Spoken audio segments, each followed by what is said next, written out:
How to change the hostage code.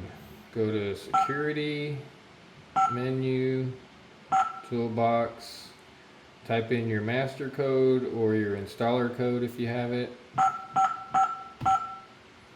Go to user management, scroll down until you see duress user. Click on that, click change, hit OK, put in your code again, hit OK, hit OK again, go back, and now your duress code has been changed.